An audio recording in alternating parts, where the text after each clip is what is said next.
फारोळा जलशुद्धीकरण केंद्र येथे सोलार यंत्रणेच्या कामासाठी तसेच नवीन पाणी पुरवठा योजनेच्या कामासाठी नक्षत्रवाडीतील जलशुद्धीकरण केंद्रातील पंपगृहाचा विद्युत भार वाढवण्यासाठी तसेच महावितरणच्या वतीने उपकेंद्रासाठीची जागा स्वच्छ करण्यासाठी शुक्रवारी सकाळी 11 ते सायंकाळी 4 पर्यंत 5 तास खंडनकाळ घेण्यात आला। परिणामी शहराला पाणी पुरवठा करणाऱ्या तिन्ही योजना बंद ठेवण्यात आल्या होत्या।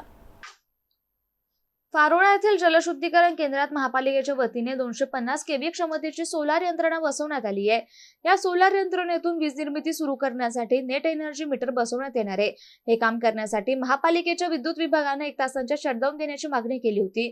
तसंच नक्षत्रवाडीतील पंपगृहाची विद्युत भार क्षमता वाढवण्यासाठी मीटरिंग क्युबिकलची कामे करण्यात येणार आहे। त्यासाठी महावितरणने 4 तासांचा शटडाऊन देण्याची मागणी केली होती। याच कालावधीत मुधळवाडी येथे प्रस्तावित असलेल्या 3311 केव्ही उपकेंद्रासाठी जमीन स्वच्छतेचे काम महावितरणच्या वतीने केले जाणार आहे।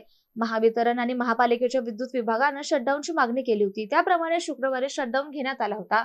त्यामुळे शहराला पाणी पुरवठा बंद करण्यात आला असल्याने शुक्रवारी सर्व जलकुंभ कोरडे पडले होते। नो नेटवर्क एरियामध्ये टँकरद्वारे होणारा सप्लाय सुद्धा दिवसभर बंद असल्याचे चित्र दिसून आले। सिडको N5 आणि N7 कोटला कॉलनी आदी भागातून टँकर होणारा पाणी पुरवठा ठप्प झाला होता। त्यामुळे ऐन उन्हाळ्यात नागरिकांना पाण्यासाठी भटकंती करावी लागली होती। या खंडकाळामुळे शहरातील पाणी पुरवठा पुन्हा विस्कळीत होण्याची शक्यता असून पाण्याचे टप्पे पुढे ढकलण्यात येणार आहे।